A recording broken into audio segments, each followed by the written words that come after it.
here's where metal fab gets a little fun, right? You gotta think through some problems and get your solutions. So I wanted to try and fix some of this beforehand. I gotta metal shape some of this. This doesn't line up with that properly. This has got a little bit of a gap here. Can't get in there with a hammer and dolly to straighten that metal out and get it all working. So I figured, hey, if I cut out this piece of the trans tunnel, now I can get my hand behind there with the dolly, start persuading metal, right?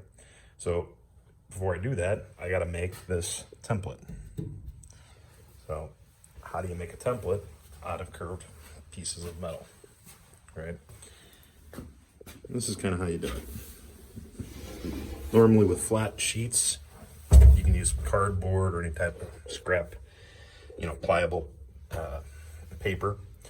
But when you're trying to do curves, it's very hard to do with cardboard. It doesn't want to bend properly. It's a little too thick, non-pliable. So grab yourself some paper, right?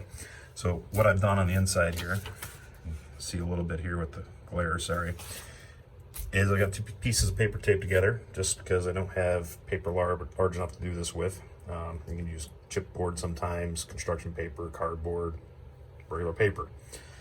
So I just got some magnets holding it, and kind of see there's my lines I've already marked out with a Sharpie. And it's going to be kind of hard to do this with holding the camera with one hand, but and I'm just going to use the straight edges of the paper.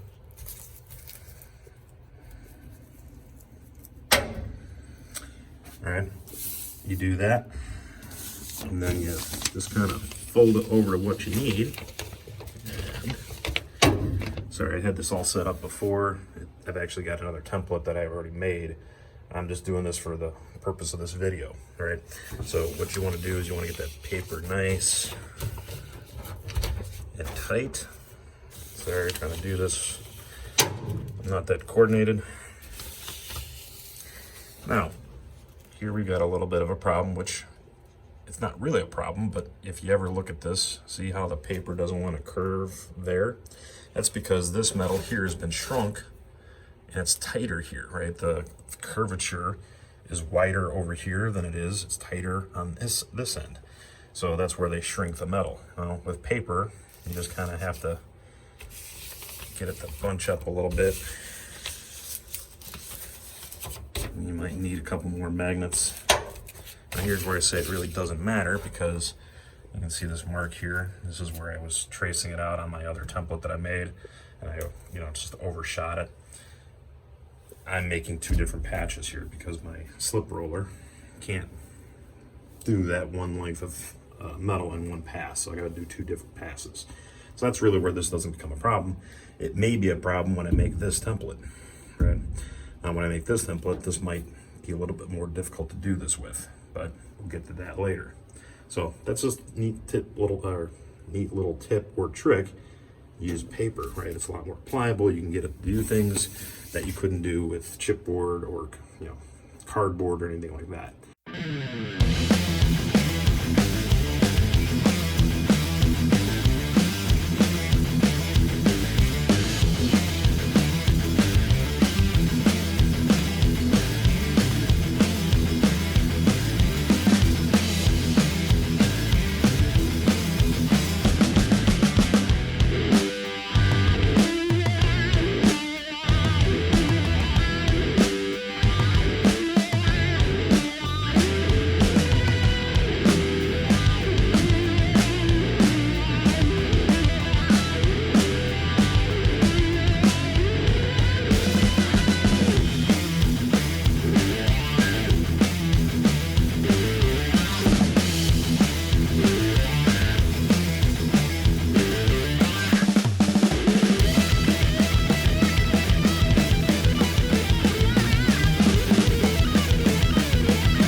right, so let's recap everything that just went by on the time lapse. So I had to drill out spot welds where the transmission, or not the transmission, but the seat pan cross member connected to the actual transmission tunnel. So I had to drill out those spot welds. I tried to do it from this side, but it just kept skipping. I found welds on the other side and I just did it from that end, drilled them out, peeled it back, right? Then I fixed this piece here, drilled some spot welds. You can see here it's nice, it's pretty flush, very little, you can barely tell where it is. It's actually better than most of the factory spot welds. Like you can see here clearly where they were. Then I was taking some hammer and dolly trying to fix some things. So this pan had a shrink right here, right? Causing the ends to bunch up like this. I just pounded that out. And then this pan I need to kind of fold a little bit over this way so that it kind of matches the transmission contour, transmission tunnel contour. So I needed to peel it back a little bit. So I was hitting it with the hammer. I put a couple of waves in it, I had to pound those out. But right now it's pretty flat right there. So when I go to make my patch, I just gotta put a nice little curve in it, just a very slight radius, sorry. And I'll be good there. It'll match up nice and strong, right? So before I make my patch here, what I'm gonna do is fix this first, so this is nice and strong, and then I don't have metal moving while I'm welding or trying to, you know, fit gapment, because you can see here, you just push on this, there's no reinforcement. So I'm just gonna make this real quick, burn that in kind of half-ass real quick, down and dirty, get this over here so that I can start making this patch and then eventually the rear patch.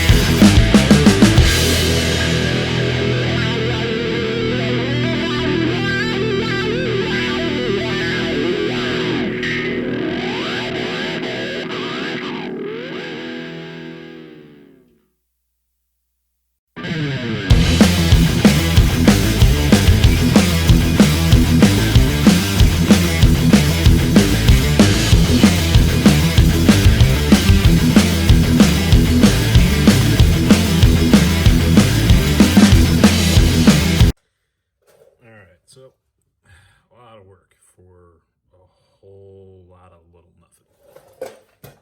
So, here we got the panel putting together now. If you were paying attention to the time lapse, you saw that I tigged it in, and there's a couple of reasons for that. One is, this is a little bitty piece of metal, right? With tigging, instead versus MIG welding, the weld is supposed to be softer, more pliable, you can control the heat better. Problem is, I'm not a professional welder. I kind of getting into knowing how to do TIG. Can do MIG pretty decent. TIG still learning. So there was a couple spots, see in these little dark areas here, where I put too much heat into it, it shrank, and of course it's now creating high-low spots. Do I really care about this? The answer is no. I always like things to look good, but you know, it is what it is. It's a transmission tunnel. It's going to be painted, undercoated. There's going to be carpet on the other side. You're not going to see half of this crap, but I just trying to perfect my craft. So if you watch that time lapse, though, you can see this has been basically a whole 8 hours worth of work, and all I've accomplished today was I cut out this section. I made a template, which I still have to transfer steel and make. I did this here, so really just a lot of work, and you can see how much this takes and why body shops, metal shops, fabrication shops charge so much and take so long to get stuff done. It takes a lot of fucking time if you want to get it right. Now, could I have MIG'd it in place and just, you know, YOLO'd and grinded it down real down and dirty and left it looking half-assed? Sure. Would it have worked? Sure.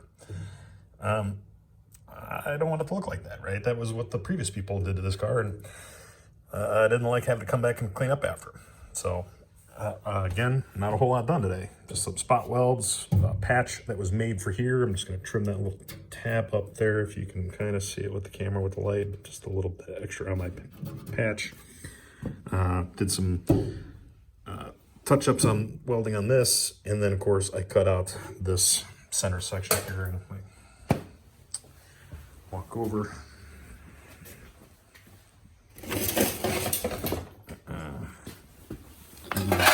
There's my patch. Now it's all distorted because I was, you know, pulling spot welds out of it. You can kind of see there was the clean steel, and there was the spot that was hidden by the cross member. Like I said, not flat. If I was going to try and trace that out on metal, chances are I would get the right length. Yeah, I could always just stomp flat and get my patch made that way, but you know, see this crap here from where they punched a hole in it, where I twisted it for, you know, pulling out the spot welds with a seam buster. It's never going to be perfectly flat, and I'm never going to get a perfect patch for it. And that's the whole point of doing this, you know, right, is get it done right. So my little paper template fits really good. I'm going to transit the steel next time and shape it up. So that'll be next video, basically part 2 of this series. So see you on the next time, guys.